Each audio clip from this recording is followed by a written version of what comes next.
네, 안녕하십니까. 비전교육학입니다. 이번 시간에는 저와 함께 인간관계론 혹은 신고전적 조직이론이라고도 불리는 것에 대해서 한번 학습해 볼 시간을 갖도록 하겠습니다.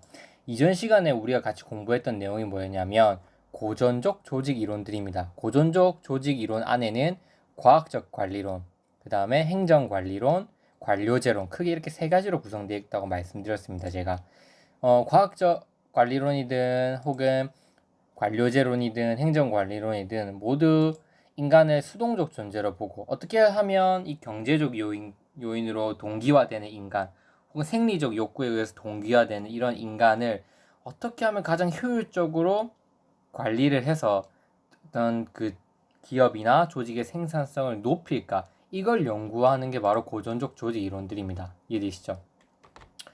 그런데 이런 고전적 조직 이론들이 가지고 있는 문제점이 있었고 한계점이 있기 때문에 인간관계론이라고 하는 새로운 패러다임 관점이 나오게 된 것입니다. 일단 여러분 한번 생각해 보세요. 이 예시 한번 저랑 한번 같이 볼게요. 물론 돈을 많이 주면 사람의 생산성이 높아질 수 있어요. 저도 만약에 50만 원 줄 테니까 이 강의를 찍어봐라고 했을 때랑 100만 원, 200만 원 줄 테니까 강의를 찍어봐라고 했을 때 똑같은 시점을 준다. 그러면 50만 원 주면 이틀 걸리는데 100만 원 주면 하루 만에 찍을 수도 있어요. 그건 맞아요. 근데 결론부터 말씀드리면 저는 그런 경제적 요인보다는 어떤 사람하고 같이 일하는 이걸 좀 더 중요시 여기는 사람이에요. 그러니까 사람마다 가치관이 다 다르겠지만 누구는 경제적 요인에 의해서 크게 더 동기화될 수도 있어요. 하지만 저는 경제적 요인보다는 어떤 사람과 함께 일하고 있고 또 내가 그 일을 하면서 재미를 느끼고 또 내가 일하는 집단 안에서 존중을 받고 있다고 느끼고 혹은 내가 자율적으로 무언가를 할 수 있는 그런 어떤 위치나 하는 그런 배경을 조건 속에 있을 때 저는 더 거기서 일을 하고 싶어요.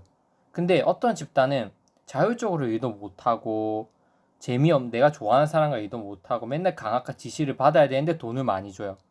근데 아까도 말했지만 다른 집단은 돈은 적게 주는데 이거 앞에 것들 다 만족시켜줘요. 여러분들은 어디 가겠습니까? 물론 극단적으로 제가 말씀드린 거긴 하지만 사람의 어떤 생산성에 영향을 미치는 요소들이 경제적 요인만 있는 건 아니라는 거죠. 제가 지금 결론부터 말씀드렸잖아요. 그래서 이번에는 이렇게 사회 심리적 요인, 인간이 가지고 있는 어떤 인간성 심리적 요인 혹은 사회적 요인들에 의해서 어떻게 동기화되는지 그것을 한번 살펴보는 시간을 갖도록 할 겁니다. 그래서 어렵진 않아요. 어렵지 않고 오히려 저는 이 인간관계론을 공부하면서 정말 재밌었습니다. 우리가 지금 당연하다고 생각하는 우리의 인간적인 감정들, 심리적 요인들과 관련된 생산성 이런 것들이 다 이때 만들어진 거구나, 그런 걸 느꼈었습니다. 한번 등장 배경부터 살펴보자면 과거의 고전적 조직 이론들은 이 고전적 조직 이론이라고 하는 것은 세 가지 관점을 포함한다고 볼 수 있습니다. 고전적 조직 이론은 인간의 조직을 한낱 기계적 구조로 보고 오직 구조의 합리화에 의해서 조직의 능률성을 추구하려고 하였습니다. 그래서 이 세 가지 조건들은 어떻게 하면 합리적인 방안을 써서, 왜냐하면 인간은 딱 정해져 있잖아요. 수동적이고 생리적 욕구에서 동기가 되는 존재니까 합리적인 방법을 써서 효율성을 높일까를 연구했습니다. 하지만 1930년을 전후로 해서 미국에서 경제 대공황을 맞게 됩니다. 근무 조건이 개선되어도 기업들이 노조 측의 강력한 저항에 부딪혔고, 이렇게 한편으로는 과학적 관리론의 생산성 향상이 한계에 도달했던 겁니다.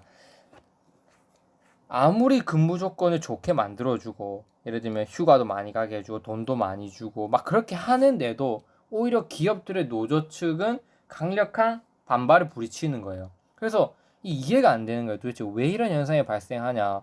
인간의 어떤 합리성과 그 행동과 그런 것들이 합리적으로 행동할 수 있는 방안들에 대해서 앞에서 연구를 했고, 그래서 뭐 과학적 관리론, 테일러의 과학적 관리론에 따라서 어떻게 할까, 또 그런 걸 다 연구를 해서 그렇게 시행을 했는데 오히려 생산성이 향상되기보다는 더 많은 갈등이 발생하고 생산성은 저하되는 요소에 놓이게 됐다는 거죠. 그래서 이제 연구를 하기 시작했던 거죠. 왜 이럴까? 그러면 이거를 들어가기 앞서서 이 연구 결과에서 인간을 바라보는 관점이 어떻게 바뀌었냐, 그것부터 먼저 간단하게 살펴봐야 됩니다. 즉 인간관계론에서 인간이란 어떤 존재인가. 자, 말씀드릴게요. 인간은 경제적 욕구보다는 심리적 욕구가 더 크게 작용하는 존재이다. 즉 인간은 심리적 존재라고 가정을 해버립니다. 고전적 조직 이론은 인간은 경제적인 존재이다. 경제적 욕구에 의해서 좌지우지되는 존재다. 이렇게 본다면 인간관계로는 경제적 욕구도 있겠지만 없다는 게 아닙니다. 있겠지만 보다 심리적 욕구에 의해서 더 큰 영향을 받는 게 바로 인간이다. 왜냐면 이런 것들 있잖아요. 여러분들 사랑을 해보셨겠지만 사랑하면 인간의 합리성이라고 하는 합리적 사고방식, 논리적 사고방식 다 무너집니다. 예를 들면 사랑하는 사람이 있으면 저 멀리 뭐 100km, 200km 100km까지 너무 심하고 뭐 한 30km, 40km 떨어진 것도 하루에 보려고 왔다 갔다 할 수 있는 거예요. 1시간, 2시간에 걸려도. 내 합리성에 어긋나는 겁니다. 너무 지치고 피곤해서 집에 가서 쉬어야 되는 게 합리적인 건데 따져보면 혹도 30km 맨날 왔다 갔다 하면 솔직히 돈이 많이 낭비되잖아요. 근데도 그거 사랑하는 감정을 느끼기 위해서 간다는 거죠. 이렇게 인간은 합리적인 행동보다는 감정의 논리에 의해서 더 좌지우지되는 거예요.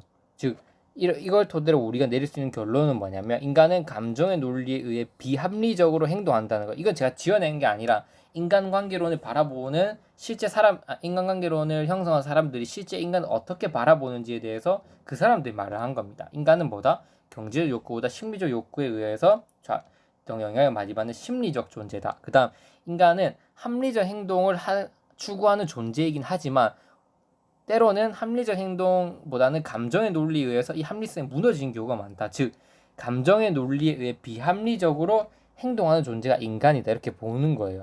사람마다 다를 수 있어요. 저는 감정의 논리에서 좀 많이 좌지우지되는 편입니다.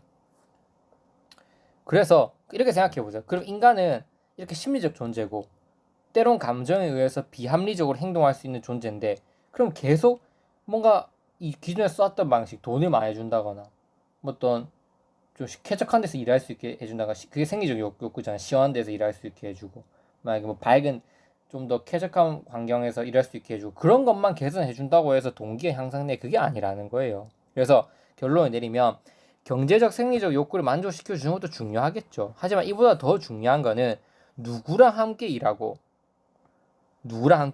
얼마나 사람다운 대접을 받고 또 자기 능력을 인정받는다고 느끼는 이러한 사회적 혹은 심리적 욕구를 만족시켜 주어야지 인간의 동기가 향상된다는 거예요.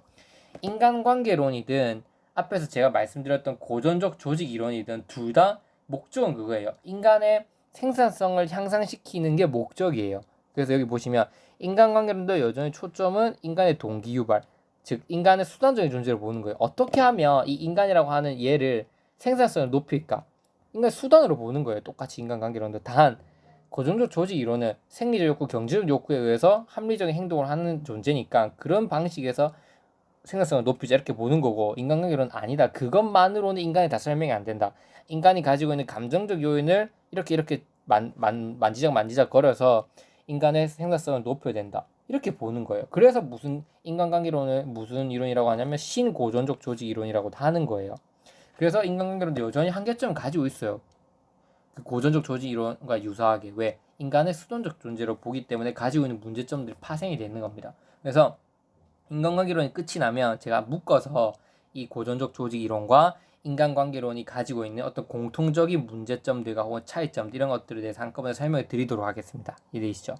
그래서 이 강의를 지금 제가 첫 번째 강의를 하는 것을 통해서는 여러분들이 아셔야 될 건 뭐냐면 고전적 조직 이론이 아닌 인간관계론이 왜 나오게 됐는지 그리고 이 인간관계론에서 인간을 어떻게 바라보고 있는지 그것을 이해하는 게 초점입니다. 이것만 이해되시면 다 이제 할 게 없습니다. 그래서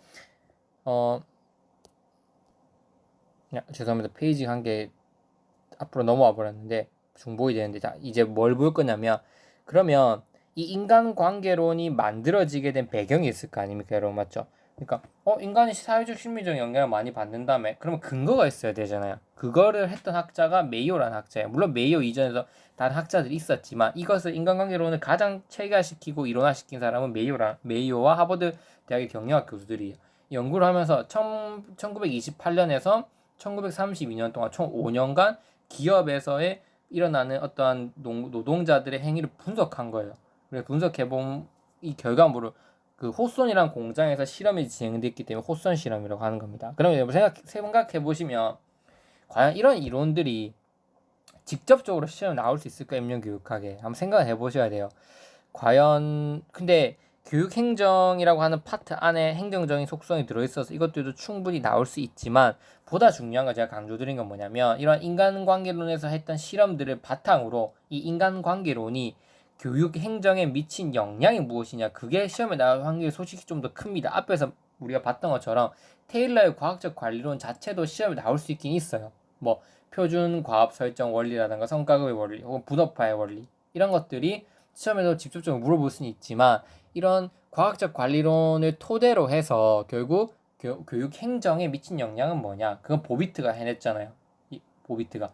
그래서 뭐 모든 교육 시설들을 동시에 활용한다든지 뭐 교원 뭐 최선의 교수 학습 방법을 그 교수 목적을 딱 정해줘서 학교장이 최선의 교수 방법도 딱딱딱 정해줘서 다 해줘야 된다 이런 효율성 높일 때 이런 것들이 시험에 나올 확률이 높다 그랬잖아요. 인간관계론도 마찬가지예요. 이 실험 하나하나도 나올 확률이 높지만 보다 중요한 거는 이런 인간관계론이 만들어짐으로 인해서 어떻게 우리 교육 행정에 미친 영향이 무엇인가 그것을 좀 더 초점을 두시는 게 좋아요. 그럼에도 불구하고 제가 하나하나 세부적으로 다 설명드릴 겁니다. 조명도 실험, 여기 보시는 계정기, 면접, 건반 배선 이런 실험들에 대해서 하나하나 설명해 드리는 이유는 이걸 설명드리면 여러분들 머릿속에 훨씬 더 오래 남고 다른 파트를 이해하는 데 도움이 되기 때문이에요. 그래서 저는 다른 교육과 강사분들은 어떻게 할지 모르겠지만 저는 이 실험 하나하나에 대해서 어떤 영향이 있었고 이 실험을 통해서 나온 게 무엇인지 그것을 한번 살펴보는 시간 갖도록 하겠습니다.